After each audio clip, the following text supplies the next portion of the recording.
Hey, Mike here. I just wanted to let you know that you can listen to Dark Poutine early and ad-free on Amazon Music, included with Prime. You're about to listen to a historical episode of Dark Poutine.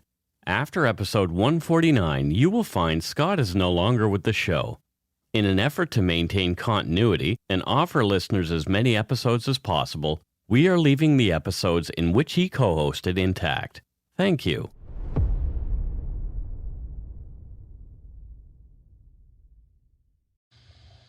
This is War Baby from Murderous Minors Killer Kids podcast, and you're listening to Dark Poutine, a podcast about Canada's creepier side, with hosts Mike and Scott. Thanks to War Baby from the Murderous Minors Killer Kids podcast for that intro.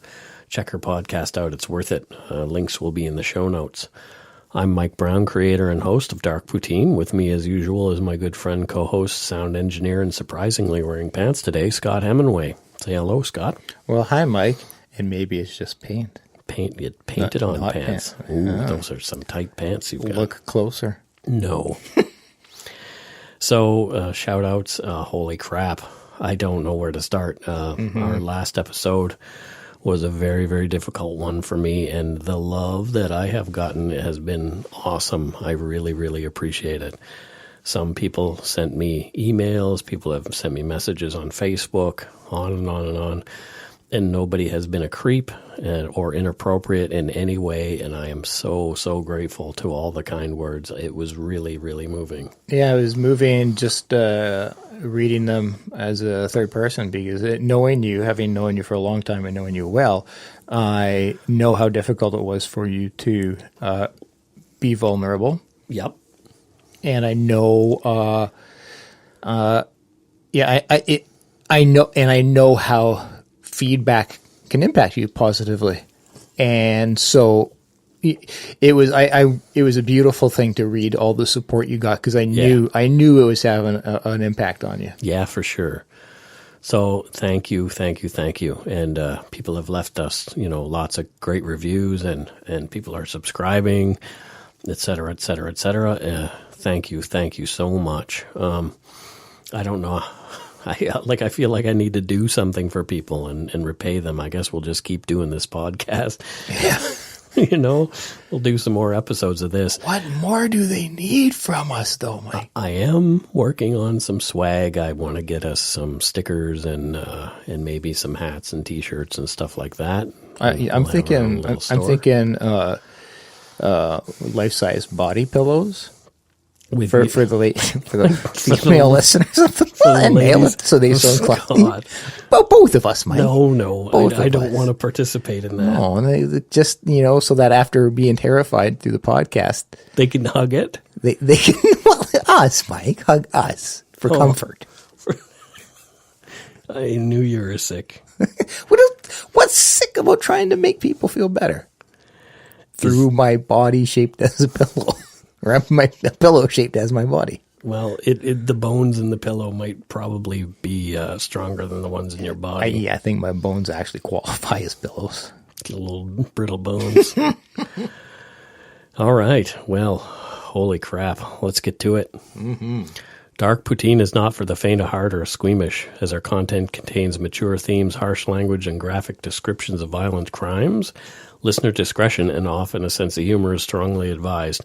There's not going to be a lot of humor in this one. No. Your hosts are in no way experts on any of the topics we present, nor are we professional journalists. We just want to entertain you with the stories we tell. Our fact gathering isn't always the best. So put on your toque, grab yourself a double-double, and an Nanaimo bar. It's time to scarf down some Dark Poutine.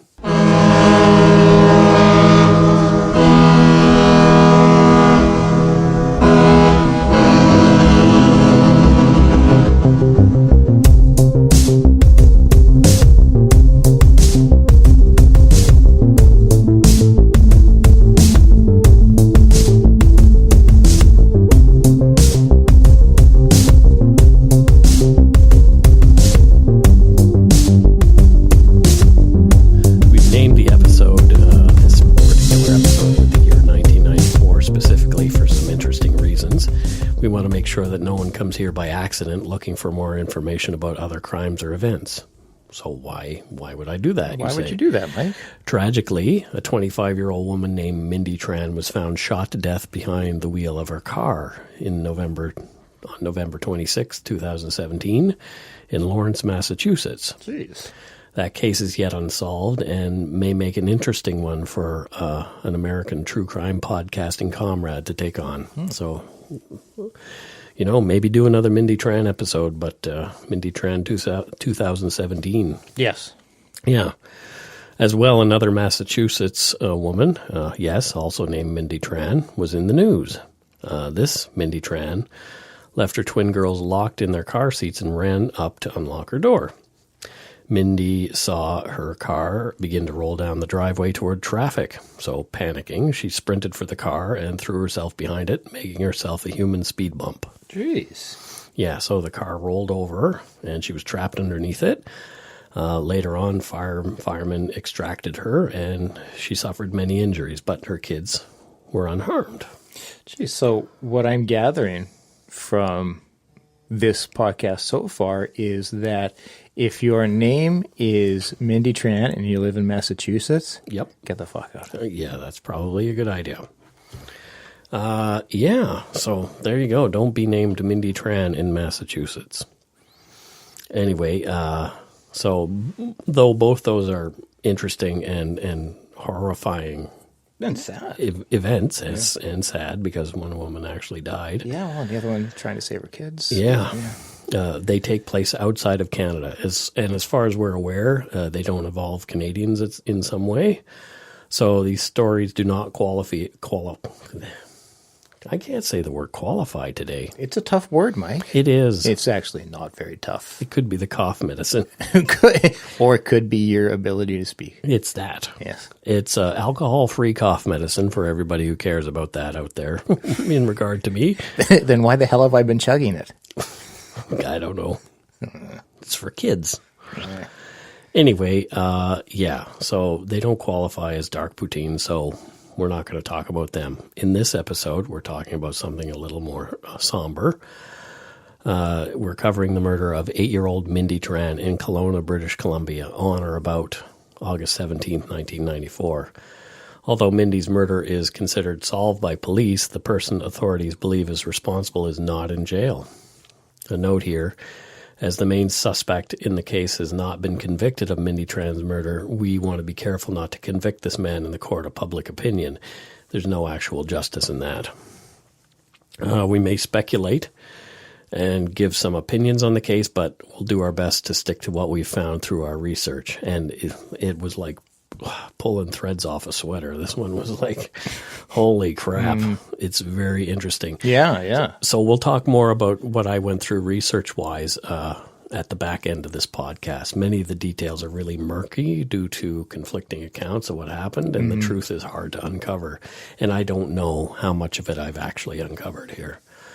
So Kelowna, where this happened, is a city of around 130,000 people here in British Columbia in the interior. It's about 390 kilometers east of Vancouver, and the drive between the two is a pleasant one through valleys, mountains. It's well worth the trip. I love that drive. Oh, it's a gorgeous drive. It's a gorgeous city. Yeah. Kelowna has been nicknamed K-Town and Orchard City, and their motto is fruitful in unity due to its early economy being driven by the fruit industry. Well, the interior is well known as a hub for Canada or BC wine and stuff. So fruit is a very, very... Peaches. Peaches. I like peach pie. So if anybody wants to make me peach pie, I will send you my address. No, because peach pie in the mail would be weird. I'm a lemon meringue guy. I'm just saying. Right. Yeah. So anyway, Kelowna is known for its pleasant climate, but it can become really hot in the summer. So you can cool off in Okanagan Lake. But look out. There happens to be a Canadian cryptid in Okanagan Lake, and her name is Ogopogo. That's a creature that we'll talk about in a later episode. For those who don't know, think about it like this. Ogopogo is our Loch Ness Monster. Fantastic. It's true. It's true. And I think it's a First Nations name, I do believe. I think so, yeah. Anyway, so let's get into this rough one. On the evening of August 17th, 1994, at about 6 p.m., Mindy Tran, a cute, vivacious little girl, wanted to go out for a bike ride to visit a friend just down the street on Taylor Road in Rutland, a quiet neighborhood on the northeast edge of Kelowna. At 6:30, Annie Tran, Mindy's mother, called out for Mindy to come home and take a bath. Mindy said, "Later, Mommy." These were the last words Annie Tran would hear from her little girl, and Mindy biked off toward her friend's house. At 7 p.m., Mindy had not come home yet. Annie set out to search for Mindy. She finds Mindy's bike on the front lawn of the friend's property, of course. But where's Mindy? Nowhere to be found, and no one's home there either. My biggest fear in life is this. Yes. Yeah, it's every parent's biggest fear, Absolutely. I do believe. I hope so. Yeah. Well, yeah, for sure. So Annie searched the neighborhood and, unable to find Mindy, she called police at 7:52. After speaking to Annie Tran and others in the neighborhood, police began searching for Mindy. 45 minutes after Mindy disappeared, police received an anonymous call about a man in a vehicle, a white van, cruising around Mindy's neighborhood, trying to entice children with candy. The call was not traced. Caller unknown. So, yeah. I don't know. Is that like someone trying to throw the cops off? It seems so, like if you're trying to script, what could I like? Oh, there's a guy in a white van. Yeah. Like that's so formulaic. But here the thing is, other people saw that white van later, so we'll get into it. They didn't see what this was suggested, but anyway.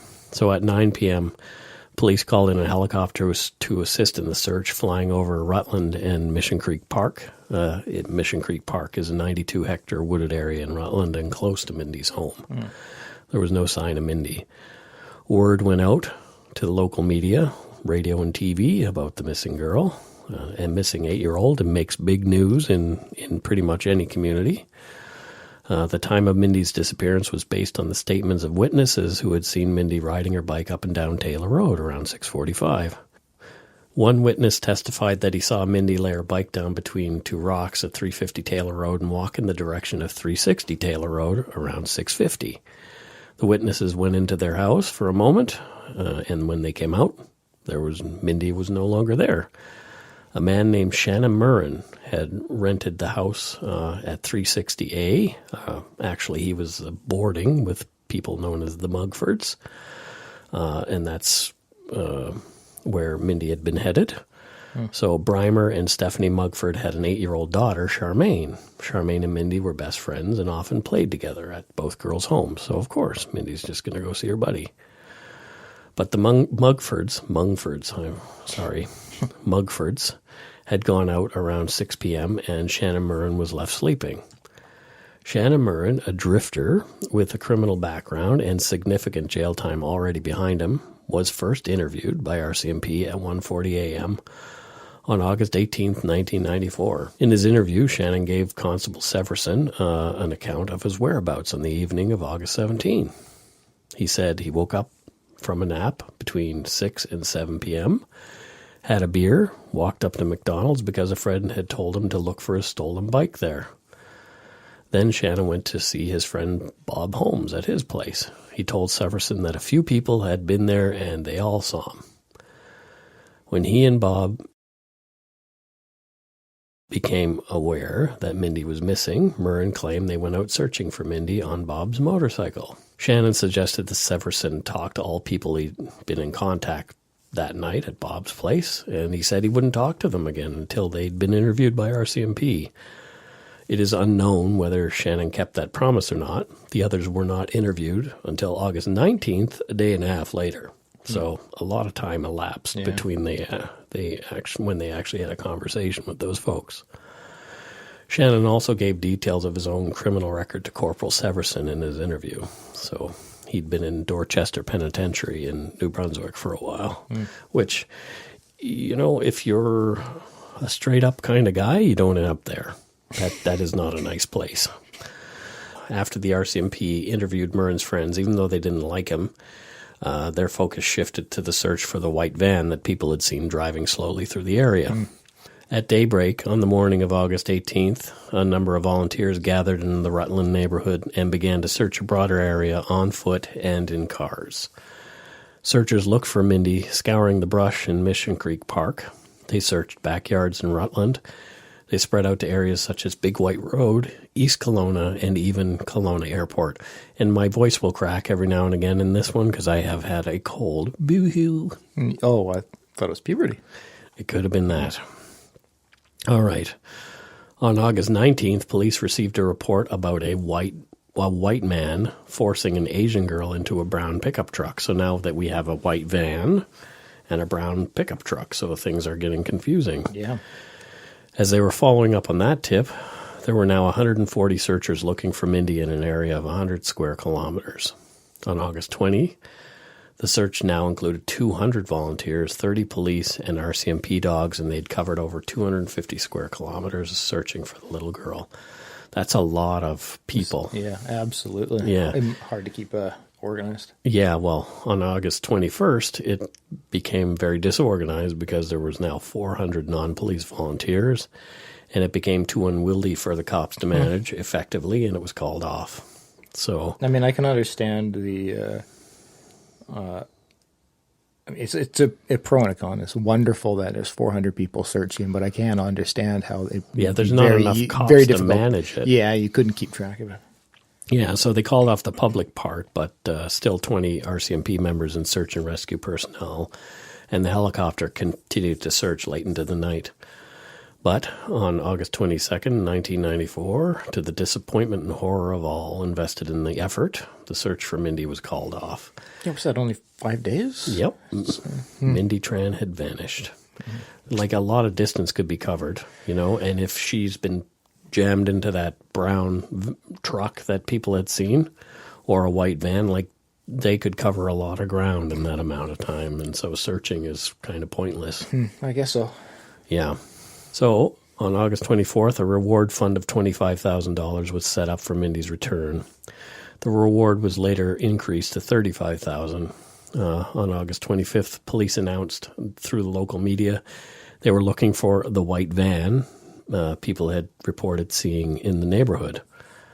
Among the searchers who were unwilling to give up looking for Mindy Tran was 68-year-old Rex Fitzgerald.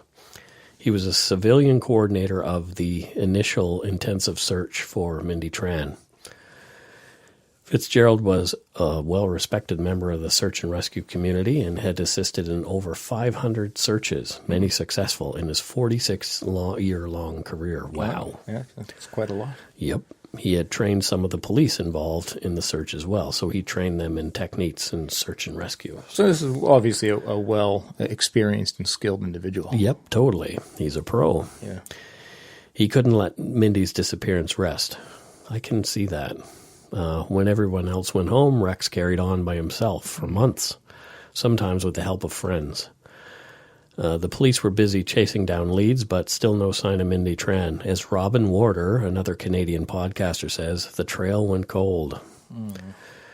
Rex Fitzgerald, who knew police were still searching, had been known to use a divining or dowsing rod in his searches. A friend suggested he try it in this case, which he did. So it's kind of a weird thing, but... Yeah, I don't know how... Yeah, this guy claimed he got, feelings from the rod that would lead him... these two rods that would lead him to places, but... yeah. So, this gets weirder. On October 11th, 1994, Fitzgerald went to work searching for Mindy again. On the advice of a psychic woman who was talking to police, Fitzgerald was compelled to look in Mission Creek Park near Mindy Tran's home one more time. So the cops gave him some hair from Mindy's hairband. And, okay. Yep, because he wanted to use that against his divining rods for focus, he says. Okay. Yep, so he did that and immediately felt a pull into a wooded area in the park. He claimed it led him to the area where he found some red cloth. So he's got a buddy with him too, so it's not just he's not just there by himself. Yeah. Mindy had been wearing red. Fitzgerald noticed a foul odor in the area. Oh, no. Accompanied by his friend, he looked further. Sticking out of the ground was a shoe. matching the description for one of the shoes, Mindy Tran had been wearing on the evening of her disappearance. So Fitzgerald poked around a bit more with a stick and revealed a human leg in the shoe. Oh, man. Fitzgerald and his friend immediately notified police of what they'd found. So they had to hike out and go call the cops. Yeah. A psychic and a diviner had done what the police could not, find Mindy Tran. That's just like I don't even know what to make of that, because It's bizarre. It's bizarre. I'm not one to. I don't believe in psychics, and I do not believe in the power of a divining rod. Yep. But both of those things together seem to have pulled it off. So part of me has some initial skepticism of like, oh, how convenient that this guy. The killer? But in the same vein, it's like with his experience, Yep. I have to give some weight and credit. And Yeah, it's like maybe the divining rods really had nothing to do with it. my instinct would tell me that it was if he's been searching, like I think he just happened to. He talked a lot about things like negative energy and feeling wonky and all that kind of stuff. Yeah, so. and I don't want to just dismiss it, but at the end of the day, But you're going to dismiss it. I'm going to dismiss it. At the end of the day, he found Mindy, which is what I guess the key. Like that's what's important out of it. So. No, totally. So now they know where she is. It's horrible, but now they know where she is. She had been buried under twigs and sticks loosely. And, So the little girl who had gone for a bike ride over 2 months earlier had been found, buried in a shallow grave, if that's what you want to call it, very close to where she'd last been seen. Mindy Tran's family now knew for sure they would never see their daughter alive again. Oh, my, it was a poor family. Yeah. On October 13th, an autopsy was conducted by pathologist Sheila Carlisle. Yes, the same one who performed the autopsy on Tanya Smith in the Abbotsford killer case. We covered that in episodes 2 and 3. Dr. Carlisle determined that Mindy's death was a homicide. Her nose had been broken in at least 2 places. Mindy had been strangled, and her killer used Mindy's own shorts as ligature. Mindy Tran's body was in an advanced state of decomposition, so evidence of a sexual assault was hard to prove at the time. Right? However, as Mindy's body was naked from the waist down, Dr. Carlisle concluded that in all likelihood Mindy had also been sexually assaulted. I would conclude that as well. Yeah. In my not professional opinion. Yeah. I would conclude the same as well, with equally as... As firmly? Unprofessional. Yeah, totally. Yes, we are not professionals. The community began to grieve. Here's a clip. Tran's body was discovered last week. A memorial garden has sprung up overnight. 400 of her fellow students have come to pay their respects. We wanted each of the children to have an opportunity to say goodbye to Mindy. She was really close to a lot of us. She was such a tremendous role model. And it's symbolic for them to say goodbye. Do they understand what's going on? I think they do. Is this important, what's happening here today? Oh, I believe so. Very. Yeah, it gives the kids a chance to say goodbye for the last time to Mindy. Why is it important for everyone to come down here and put a flower down here? Because it's to show that we care for Mindy and how we feel. I don't give kids enough credit for understanding, but I think this is a very good way to keep it open. It's a lot easier for kids to deal with. Can you start healing now? I think so. Yeah, it'll be good for the community, especially for the Tran family. Mindy's uncle reminded the community that the Trans had come to Canada from Vietnam for a better life at Mindy's memorial. Here's a clip of that. In 1979, Johnny, Annie, and Mimi left Vietnam and came to Canada, seeking a better life for themselves and a more secure future for their children. In April of 1986, a baby was born into the family. The special little girl was Mindy, and each day of her life, she brought the family joy and happiness. This was not what the Tran family had signed up for. RCMP Sergeant Tidsbury, the lead investigator on the case, did not believe that there had been a vehicle used in Mindy Tran's disappearance.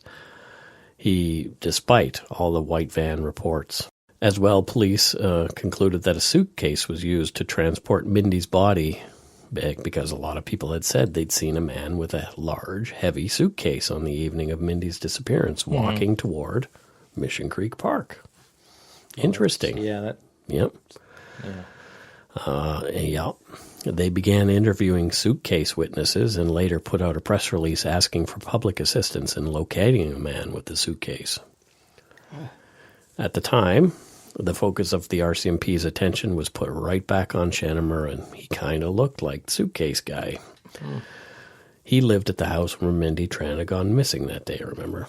Yep. So, cops felt that there were some inconsistencies in his statement, and they set out to get him to talk. All they had at the time was circumstantial evidence. They needed something more concrete. Using what has become known as the Mr. Big technique, here it is again. Jeez. An undercover operation was set up to snag Murren. 10 podcasts. And how many? 3 Mr. Bigs. Yeah, exactly. It just seems to be a very, the RCMP's go-to thing. Yeah. So if you ever... all of a sudden have this guy who's very clean cut with a mustache in your life trying to get you to do things that are criminal.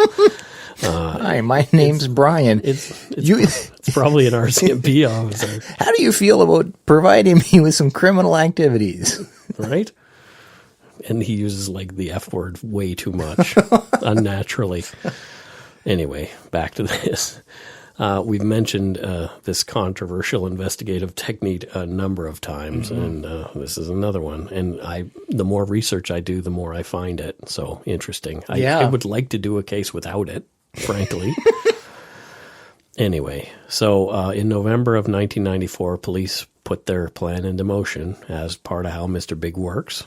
They offer criminal work for a fake crime syndicate, right? As we mentioned. So Shannon was offered $250,000 to kill a woman and her child, but he refused. Interesting. Okay. Undercover operatives even offered Shannon Murren a trip home to Newfoundland for Christmas so they could talk to Shannon's friend Bob Holmes about him without fear of Murren stumbling in on the conversation. Okay. So while Murren was away, Sergeant Tisbury visited Bob Holmes. And so he visits Bob Holmes as a police officer. So not as part of the Mr. Big sting. Not part of the Mr. Big sting, right? Fascinating. So, the Mr. Big folks are other people. Mm-hmm. Tisbury won't obviously tell Bob Holmes that because he may have to use it Maybe he's on this cat. Maybe he's there as Mr. Small. I don't know. Anyway, in his capacity as an RCMP officer, he provided information that convinced Holmes that Murren, in fact, was the killer of Mindy Tran. Holmes was an ex-con. He was infuriated. Cons don't like child killers or rapists. Yeah, criminal code of ethics. So, Holmes was one of Murren's initial alibi witnesses, and now he recanted his previous alibi.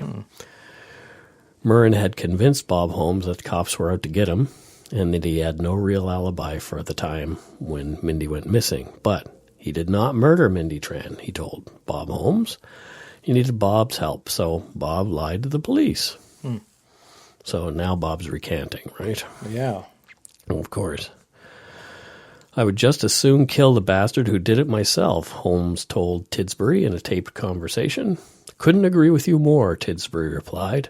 That's an RCMP officer, by the way, folks. The officer is saying, couldn't agree with you more. I couldn't agree with you more. In regards to murdering the bastard who did it. Yes. Okay. Yep. Now Holmes admitted he hadn't actually seen Shannon Murren until 9 p.m. on the evening of August 17th, giving Murren a full 2 hours to commit the murder of Mindy Tran, get rid of her body, and get to Holmes' place. Ample time. Wow. On August 5th, 1995, Murren's associates, these 3 guys, Holmes included, talked with Tisbury, and they wanted to get Murren to talk. They were intent on confronting him that night because they wanted to get this child killer off the streets, right? Help the cops. Yeah, well, good, but... Yep. Okay. So the 3 told Tisbury they intended to get a confession from Shannon Murren or convince him to take a polygraph test. So not the police. Not the police. These three creeps. Okay. If they found it necessary, they would even take Mr. Murren to the Mindy Tran's gravesite. Okay. Horrible. Yeah. Holmes said there was a possibility the police would find Murren tied to a tree at the location. Wow. Yeah. Okay. Very open. Other investigators who were privy to all this information asked Tidsbury what would happen if these people killed Murren. And Sergeant Tidsbury said they would not hurt him, although they might slap him around a bit. Oh, that's bizarre. Right? Other cops suggested that surveillance be arranged as they were not comfortable with the plan. Sergeant Tidsbury said he had told the men not to do anything stupid. Oh, well, that should do it. Yeah. There you go. Sergeant Killaley, another investigator, said, "You're not dealing with three rocket scientists here." She did not believe they had the ability to refrain from carrying things too far. Mm-hmm. Sergeant Killaley then spoke to her staff sergeant, but nothing was done to stop what was about to take place. Okay. So what happens next? The 911 calls start rolling in. At 9:44 p.m., there was a complaint of a fight in progress at 1170 Elwyn Road. This is where Shannon Murren was now residing with Bob Holmes. When uniformed police arrived, unaware of the details of the ongoing investigation, the subjects had already left the residence, but there was blood everywhere, so they're concerned for somebody right away. No kidding. Yep. At 9:53, there was a second complaint of a loud disturbance at Mission Creek Park. Oh, boy. What happened at Mission Creek Park? Well, that's where Mindy Tran's body was found. Yeah. Holmes and his two cronies had taken Mr. Murren to Mindy Tran's gravesite, where he was badly beaten after already having been seriously assaulted by the trio on the way there. Before he passed out from the beating, Murren made a verbal confession to the killing, saying it was all in a letter he'd sent back home to Donnie and Marie Oliver. Yes, that was their real names, Donnie and Marie. I wonder if they had good teeth. Anyway, they were in Newfoundland, but, you know, this coerced confession, you don't beat the shit out of a guy and get a confession that will never make it in front of a jury, which it never did. As stuff like that, as we've heard so much about with Guantanamo Bay and validity behind torture for... Yeah, you can get somebody to say anything by waterboarding them or something. In this case, they beat him with, I think, some heavy clubs or something like that. They really did a number on him. Apparently, he was almost beaten to death. Wow. So, yeah. I'll confess to anything if you just try to take away my candy. It's torture. Anyway, so the letter that Murren claimed he'd sent back home to Donnie and Marie never materialized. Uniformed officers responded to the park and saw a significant amount of blood, so there's more blood there, and could hear screams coming from the wooded area of the park. You know, where Mindy's gravesite was. The uniformed cops got the situation under control as best they could, but hearing the racket on the radio and knowing it had to involve Murren, Tidsbury's partner, Corporal Webb, responded. And seeing their case was going sideways, the RCMP special investigator intervened by taking the unusual step of assuming responsibility for the assault complaints. So Webb told the uniformed officers to remove themselves from the area. The uniformed officers later testified that the scene was not secure prior to their leaving. Okay. Murren was taken to the hospital, and the three amigos, Holmes, Dunn, and MacDonald, were taken to the RCMP detachment. I had to really ponder the word detachment earlier. Yeah, I witnessed that whole ponder. I didn't know what happened to me because I know that. Well, I was going to say RCMP club, or sorry, camp. It's not in the camp. Yeah, RCMP camp. I don't think they refer to their station as a... No, it's not a camp. Anyway, the treatment of Holmes, Dunn, and MacDonald, the three who just beat up Shannon Murren, was really unusual at the RCMP detachment. See, I said it. You did. I did. Well done, Mike. None of them were arrested, booked, or fingerprinted. Before being interviewed, they were all placed together in the soft interview room. So there you go. That's what you want to do, is give people a chance to get their story straight. Oh, put them, yeah, absolutely. Yeah, because then they can, get their stories together. Sound and detective work. They were served coffee and donuts because they're probably hungry after they beat the shit out of somebody. And it is Canada, though. So right, donuts. Probably Timmy's. Mm-hmm. Well, I don't know. They were permitted to shower in the RCMP members' private locker room as opposed to the cells. Get out of here. Although they were covered in Shannon Murren's blood, their appearance was not noted or photographed before they were allowed to shower. All three were interviewed by the same officer. Guess who? Sergeant Tidsbury? Yep, that's him. After each was interviewed, he was put back with the others in the soft interview room where all three were allowed time to consult before the next interview commenced. This just epitomizes questionable detective work. I'm not an officer. I'm not. So you're not even remotely. If you want to get bogged down in the semantics, I don't even think I could spell officer. But my point being, this really epitomizes questionable detective work. Does it?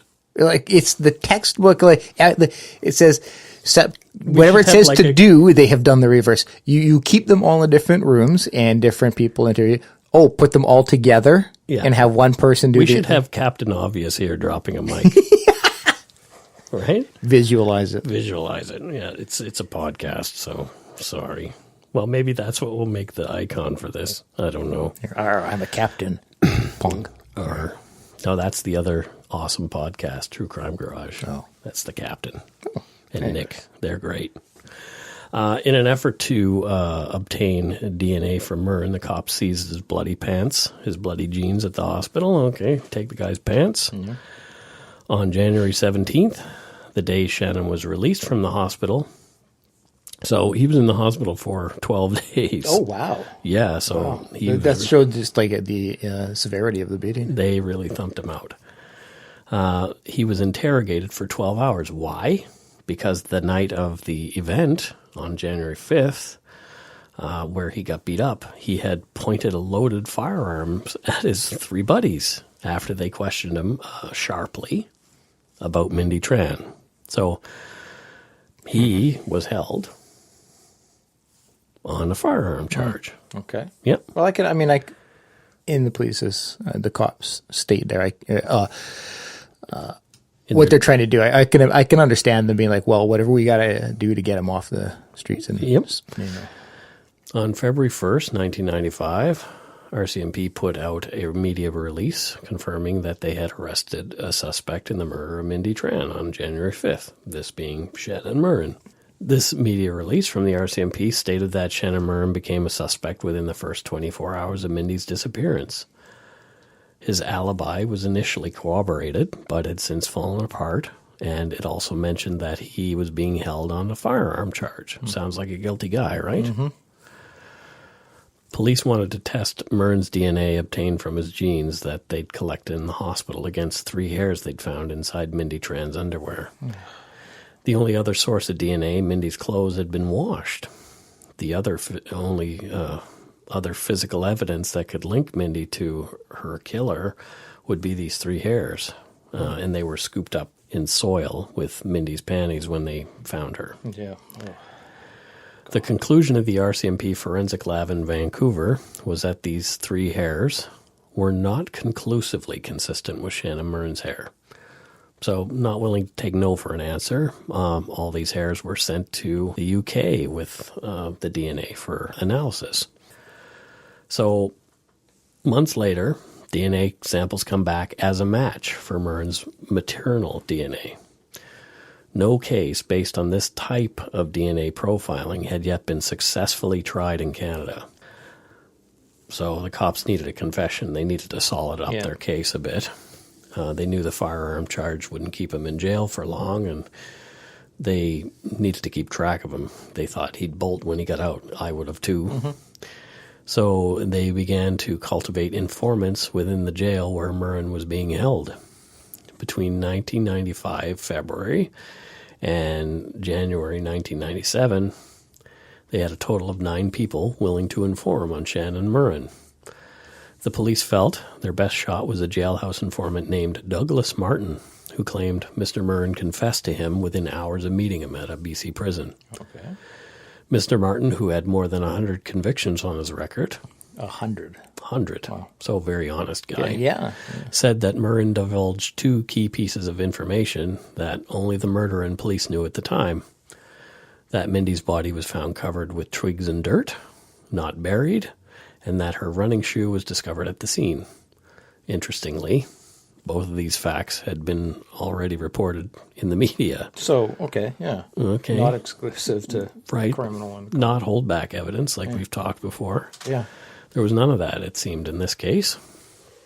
Regardless, the Crown felt they had their man, and Shannon Murren was arrested in jail and charged with the murder of Mindy Tran on January 14th, 1997. So he had been in jail for a full 2 years at that point. Well, okay. From the gun charge. On the gun charge. Okay. Right? And, okay. Shannon Murren's jury was to be the first jury in Canada to be presented with mitochondrial DNA or mtDNA evidence. So on August 4th, 1999, almost 5 years after Mindy Tran was murdered, the trial of Shannon Murren began.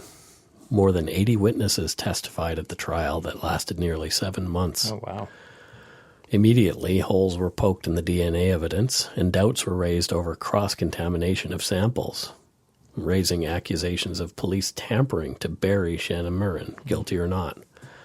A lack of evidence gathered at the scene also plagued the Crown. The scene itself was now tainted with the accused's own blood after his being beaten there. Many of the witnesses had criminal records, and the numerous stories they had told police threw the veracity of their testimony into question. Of course it did, because everybody told a different story at different times for different reasons. The jailhouse informants were a joke, and there were many favors given to these men after Tidsbury's intervention. Charges were stayed. Some got transfers to prisons of choice, shorter sentences, help with parole, relocation money, clothing and rent allowances, bills looked after, cash paid, and other special privileges. So some pretty significant rewards for testifying. Yeah. So. Tidsbury himself had Douglas Martin's car fixed and put him up in a motel. Good for you. Nice guy. Yeah. So the prosecution's case is in a shambles at this point. Yeah, it's embarrassing. But it gets worse. Oh. The police testimony about the night of Murren's beating in particular helped the defense more than the prosecution. So all the cops testifying essentially helped the defense. Yeah. Tidsbury specifically looked as though he was out to get Murren, whatever the cost. Yeah, I mean, it does.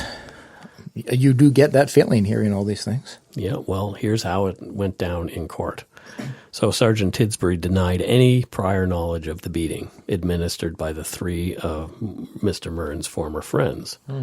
But we already know, from what we've already heard, that RCMP officer Sergeant Kalali, mentioned earlier, would contradict him, which she did from the witness box.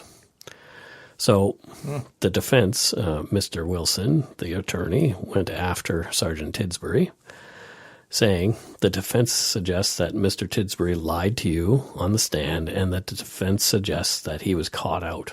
So, yeah, he was totally caught in a lie. Absolutely. I don't think he was ever charged with perjury over that, but interesting. Also, Mr. Murren's attorney said, I say the evidence presented by the Crown is not only thin, it is worse. It's because it's been tampered with and it is unreliable. Yeah. Yikes.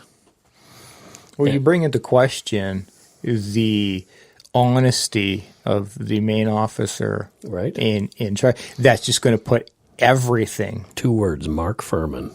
Right? Yeah, no kidding. Yeah. Yeah. Yeah. So, I don't know, maybe had the guy done it by the book, things might go a different way, but we can see what's going to happen here. So Tidsbury's links, interestingly, to other wrongful convictions. He's already been involved in 2 of those. And one was the case of David Milgaard. He was re-interviewing people in that case later on when Milgaard was appealing. Mm-hmm. And that's a pretty well-known case in Canada. Yeah, he got off of that slaying of a 20-year-old nursing student later, but it wasn't due to anything that Tidsbury did for him. So Tidsbury was poison to the prosecution's case. Yeah. Like he scuttled it pretty much. Yeah. On January 17th, 2000, the jury began deliberations in the case. On January 25th, 2000, the jury returned with a verdict that shook Kelowna, but didn't surprise me when I read through. Yeah, reading up to it, I'm sure you exactly. were. Yeah.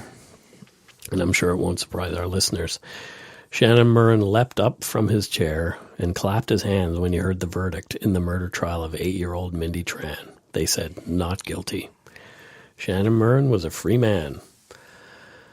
He said, and I'm going to use a Newfie accent because he was a Newfoundlander. No offense to Shannon Murren, I just like that accent. I knew today would come, he said outside the courthouse. I can't believe it. Well, I can believe it. I got 2 really good lawyers. That's an interesting... Right? So he said, I can't believe it. What can't you believe? You can't believe you get off? Yeah, and... Why would you say that? And not like because I'm innocent, but because I have 2 good lawyers. Right. Well, interesting. Okay. Interesting. When questioned by the press, the RCMP said they had no plans to reopen the investigation. They simply stated the appropriate person was charged. Murren said he was going back to Newfoundland, so I get to do the accent again. I'm going home to be with my family. I had a girlfriend there 5 years ago. I don't know if she's still there. We'll soon find out. As for the Trans, he says, these are Mindy's parents he's talking about. I just feel so very, very sorry for the Tran family, but there's nothing I can do for that, right? Nothing he can do for that, right? I don't know if he's just like callous or is he just an ineffective communicator? I don't know. Well, I don't know. He's probably angry that he's just gone through this. If he was an innocent guy, you'd be angry afterward, correct? Yeah, absolutely. But if you're not an innocent guy, you'd be callous. Yeah. And cocky. Yeah. So, I don't know. I don't live in this man's head, and I wasn't there. Yeah. Thankfully. Yeah.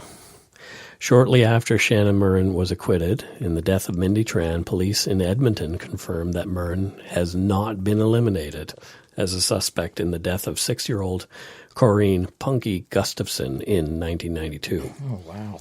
However, another man was later tried and convicted for that crime. Okay. Yeah. Murren did go back to Newfoundland. But someone else soon joined him there. This is where it gets interesting again. Her name was Kathy MacDonald. Just 2 weeks earlier, Kathy MacDonald was a member of the jury that had acquitted Shannon Murren. You gotta be shitting me. Nope. Wow. The two claimed they were in love. I don't know when they fell in love. Did they just fall? Because it's only 2 weeks since the trial ended. Well, they were in trial for 7 months. But the jury isn't supposed to be talking to the defendant. Correct. Maybe. So either like that love came from just staring. Maybe making googly eyes at them. Wow, how suspect is that? That's kind of weird. It's weird. It's weird? I mean, it's weird. It's not weird? It's not weird. So the two claimed they were in love and started writing Shannon's memoirs about the case. As far as we know, they're still together. They were when I watched this thing from 2009 that we're just about to talk about. I haven't read Shannon's book. I don't even know if it exists. I looked for it, but no dice. Anyway, there was an RCMP investigation into the handling of the Mindy Tran murder investigation, of course. Yeah. The results have not ever really been made entirely public, but it didn't paint their investigation in this very, you don't say. very kindly.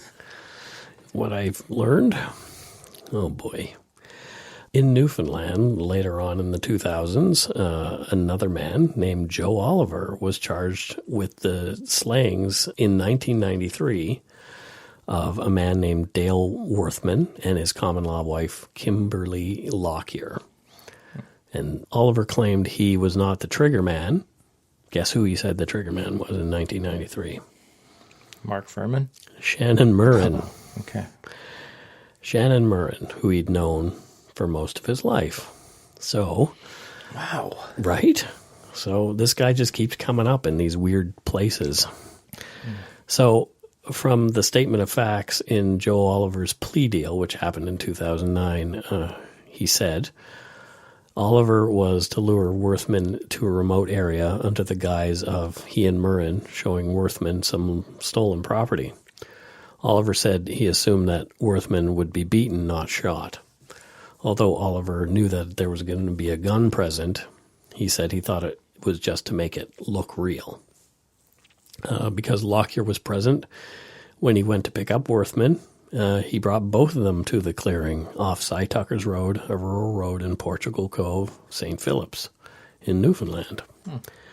Mr. Murren came out of the woods and shot Dale Worthman in the chest area, the statement said. And then Murren shot and killed Lockyer. Okay. Oliver said he waited for Murren down the road while he did whatever he did, I guess buried these people. Yeah. Oliver and Murren slept in the couple's apartment that night, and they apparently returned to the scene the next day. This is all from the statement. This is not, I'm not saying this actually happened. This is just what Oliver said happened. Oliver said he helped Murren to clean up the area by throwing blood-covered rocks and trees into the woods and marking an area which he believed was a grave, the statement said. While Murren was not commenting publicly about this case, he has in the past denied any part in the shootings of Worthman and Lockyer. And I'm going to do the accent again. Oh, please do. I never harmed anybody in my life with a weapon, Murren told the CBC News in January 2007. The Crown says in the statement of facts that it cannot confirm Murren was involved in the shooting. While we accept Mr. Oliver's version that he was not the shooter and that another person was involved, it is entirely Mr. Oliver's uncorroborated word that the shooter was Mr. Murren, the statement says. Oliver went to prison for manslaughter, and no second person has ever been charged in the murders of Worthman and Lockyer. It's just all so crazy. Right? So, it's not over yet. Wait, there's more. There's more. Murren sued the RCMP in 2009 for what he'd gone through with the Mindy Tran case, and the case was settled out of court later that year. They paid money because they done the wrong thing, he said. They committed criminal acts. Murren also believes the Mounties didn't want the case to go to trial. If it had have gone to court, everything would have come out, he said. And the way the RCMP is looking right now across Canada, it is not too good. They didn't want that. What about Mindy Tran? No justice for her. Just a memorial near where her body was found, with a tree that people filled with stuffed animals still, in memory of the little girl lost. Holy crap. This is one clusterfuck of a right, and sadly, as the last statement makes, the forgotten part in all this is Mindy Tran. Totally, that poor little innocent girl, and the family. Yeah, like my goodness, like if anybody is a police officer and you're listening to this, please just do it by the book. I know many of you do. Probably the vast majority. The vast majority of police do it by the book, but just do it by the book. Like this whole thing just rings of making of murder. Right. Like, because it's just kind of like your gut tells you, like, oh man, it seems like this is the person. Right. But then the police work. Right. It's like the OJ thing too. Yeah. It's like it's the work put into the police work put into it. Like that is what actually defeats them.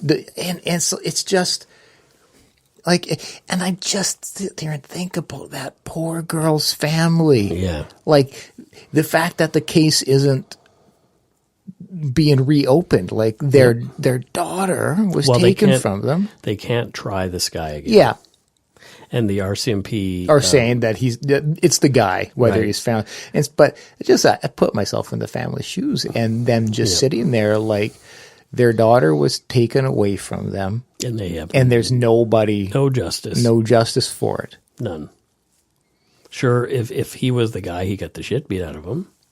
That's not nearly going to make up for losing their daughter.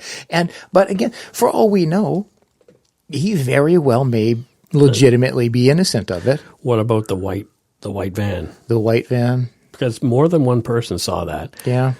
So what about that? Yeah. Was that white van carrying Mindy Tran? Yeah. Was the suitcase guy like not even real? Yep. Like, so is it a case that the police just got blinders early and constructed things to support their theory? Sure. I mean, a lot of the reading I did reading on a couple of sites. One is mindytran.com. And I don't know what stake the person who put that site together has, but it's kind of disjointed. Everything is all over the place. Check it out yourself if you want to. www.mindytran.com. It's quite an old looking site. It's not Web 2.0 even. I don't think it's Web 0.5. But it's very old looking, and I went through that site very carefully because I felt like I had to pick through what this person was saying, because there was clearly an agenda that they had. Yeah. And then there was another site, injusticebusters.org, I believe it's called. Okay. And there was counter evidence on that site which countering the Mindy Tran site? No, like countering what the police were saying. Oh, okay. And so I think there was mention that his girlfriend, and I'm not entirely sure, I'm not 100% sure, but she may have been involved in the writing of what was on that site. Oh, okay. So, like I finding the truth in this case without having like actually gone and like done like a reconstruction and all this kind of crazy investigation myself, the evidence just like isn't there. Yeah, and the sad part of it all again is this poor little girl. Yeah. So these 3 hairs are found, right? Yeah. And they do this mitochondrial DNA test, and they end up destroying the evidence in the testing. So the defense couldn't even do their own tests. So like it was just one thing after the other, after the other, after the other, after the other. So, and it being the first time that type of DNA was brought before a Canadian jury is what made it so difficult for people to get their head around, especially if it's like a cop is lying and there's cross-contamination. I don't know how important that actually is because his DNA did match, right? So I don't know what a jury today would say. Yeah. Maybe they would say, okay, that cop's a dink. And maybe they would convict him today. I don't know. But even that, you have to, again, the Furman. Okay, like you have to start questioning, okay, like was that planted? Yep. And that's the thing. That's once you bring that question, reasonable doubt. Yeah, then everything else starts to crumble. Yep. And this is where, this is where the justice system kind of breaks in a way. Yep. So we've seen it so many times. Yeah. Anyway. And then Robert Durst can go, cut up a body afterward and get away with that. So wow. Yeah. Just anyway. We're not going to do a podcast. Just go watch The Jinx. The Jinx is amazing. Yes. I love that show so much. Oh, yeah. And Mindhunter. You have to watch Mindhunter. I know I've talked to everybody. I'm always, whenever anybody mentions it on any of the true crime sites that I go to, I always say I've watched it 3 times through already. I'm so proud of myself. But it's so You're good. Proud. I'm concerned. Yeah. I look like a miniature Edmund Kemper anyway with my glasses and mustache. I don't, is that something you want to publicly state? Well, my wife even says that. Well, and she, Yeah. Okay. She's qualified. And she did buy me a hat that makes me look like Ed Gein for Christmas. So. Oh, my God. Anyway. If you guys don't hear from me after this podcast, just question it. Just step into the closet here, Scott. Question it. Yep. Does this rag smell like chloroform to you? Oh, I don't know. Thump. Anyway, so that's the case of... And let's not, like, we mentioned a bit about Mr. Biggs. Yeah. Like, I feel like I've got to, like, bring... Like, we could do, like, a whole podcast based on Mr. Big cases in Canada. Because I want to completely trash it, but in the same vein, I don't, because... They actually convict some people that way. The second case we covered with that. Yep. Again, questionable, but got genuine confessions out of it, it seems like. And so it did actually end up helping catch. But yeah, it's just it's a tactic that is so controversial and doesn't seem certain that it's going to generate the results needed. Yeah. It's going to create more questions. Yeah, it's like, it feels like entrapment, really. It does. Yeah. Yeah, it does. And maybe one day we should just do a full, like, assessment of the Mr. Big. Yeah. We should just like subtitle all the Mr. Big cases. Or maybe I'll write a book on the Mr. Big stuff. Maybe I'll Mr. Big that. I don't even know what that. Yeah. So we've got a bit of a promo to play here, and it is Mike from the Murder Mile.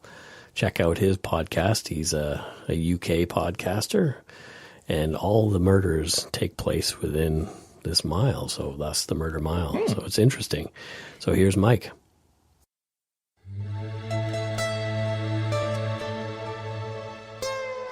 Welcome to the Murder Mile True Crime Podcast. My name is Michael, and each week I shall take you on a guided walk of hundreds of untold, unsolved, and long-forgotten murders, all set within 1 square mile. Proving that, if you dig deep enough, you'll find that on every street, in every city, there's a killer on every corner, death on every doorstep, and homicide in every home. Murder Mile is investigated using original police files and eyewitness testimony, with authentic sounds recorded at the murder location itself, and is accompanied by photos, videos, and maps to make you feel like you're actually there. A new episode of the Murder Mile True Crime Podcast is released every Thursday on almost every podcast platform. Thank you. Enjoy your day. If you'd like to learn more about this and other episodes of Dark Poutine, check out our website, www.darkpoutine.com. If you have any story ideas, questions, comments, or just want to say hi, you can reach us via email at darkpoutinepodcast@gmail.com. Please follow us on Facebook, Twitter, and Instagram, and tell your friends about us. Please subscribe to us on our favorite podcast directories, your favorite. I need to fix that because I always say our. But we're not going to tell you what ours are, yeah. But you got to find them. Yeah, exactly.